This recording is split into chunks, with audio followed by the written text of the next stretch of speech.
തെക്ക് പടിഞ്ഞാറൻ ഐസ്ലൻഡിലേക്ക് പോവുകയാണ് നമ്മളിനി. തെക്ക് പടിഞ്ഞാറൻ ഐസ്ലൻഡിലെ കഴിഞ്ഞ ദിവസം ഉണ്ടായ അഗ്നിപർവ്വത സ്ഫോടനത്തിൽ കനത്ത നാശനഷ്ടമാണ് ഉണ്ടായത്. നിരവധി വീടുകളാണ് ഒഴുകി എത്തിയ അഗ്നിപർവ്വത ലാവ പ്രവാഹത്തിൽ കത്തി നശിച്ചത്. അപകട കണക്കിലെടുത്ത് സമീപ പ്രദേശത്തുള്ള ജനങ്ങളെ സുരക്ഷിതമായ സ്ഥലങ്ങളിലേക്ക് മാറ്റി. ആർക്കും അപകടം സംഭവിച്ചിട്ടില്ല എന്ന് അധികൃതർ അറിയിച്ചിട്ടുണ്ട്. അനുശ്രീ ഉണ്ടൊപ്പം.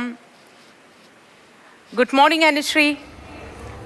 ഈ ലാവാപ്രവാഹത്തിൽ ആർക്കും പരിക്കുകളില്ല എന്നതാണ് ഏറ്റവും ആശ്വാസം നൽകുന്ന ഒരു വിവരം. ആർക്കും പരിക്കുകളില്ല, എല്ലാവരും മാറി താമസിച്ചു എന്നാണ്. ഇപ്പൊ എന്താണ് അവസ്ഥ അവിടെ? Moti, good morning. എന്തായാലും ഒരു പേടിപ്പിക്കുന്ന അല്ലെങ്കിൽ നമുക്കൊരു അത്ഭുതം തോന്നുന്ന ഒരു വാർത്തയായിട്ട് ഇതിനെ കാണാം. കാരണം ഈ തെക്ക് പടിഞ്ഞാറൻ ഐസ്ലാൻഡിലെ അഗ്നിപർവ്വതങ്ങൾ പൊട്ടുന്നു എന്നുള്ളത് അവർക്ക് സിമ്പിൾ ആയിട്ടുള്ള ഒരു കാര്യമാണ് എന്തായാലും. കാരണം 32 സജീവ അഗ്നിപർവ്വതങ്ങളുടെ ഒരു പ്രഭവ കേന്ദ്രമാണ് ഈ തെക്ക് പടിഞ്ഞാറൻ ഐസ്ലാൻഡ് എന്ന് പറയുന്നത്. ഇവിടെ ഇടയ്ക്കിടയ്ക്ക് ഈ അഗ്നിപർവ്വത സ്ഫോടനങ്ങൾ ഉണ്ടാവാറുണ്ട്.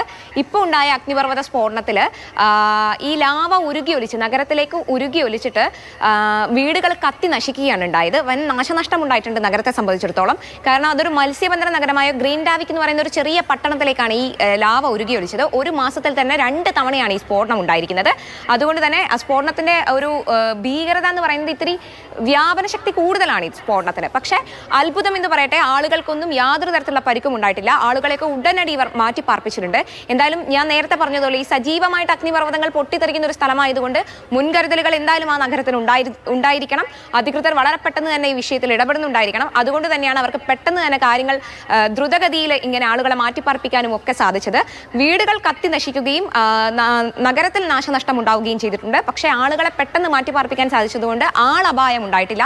അവരെല്ലാം സുരക്ഷിതരായി ജീവിക്കുന്നു. പക്ഷേ നമുക്ക് അത്ഭുതം തോന്നുന്ന തരത്തിൽ ഇങ്ങനെ എപ്പോഴാണ് പൊട്ടിത്തെറി ഉണ്ടാവുക എന്നുള്ളൊരു തരത്തിൽ പേടിയോടുകൂടി നിൽക്കുന്ന ഒരു ജനത. പക്ഷേ എപ്പോഴും അവർ സേഫ് ആണ് എന്നുള്ളതും കൂടി ഈ ഒരു വിഷയത്തിൽ, ഈ ഒരു വാർത്തയിൽ അത്ഭുതമായിട്ട് കണക്കാക്കാം. ശരിയാണ് ശ്രീ.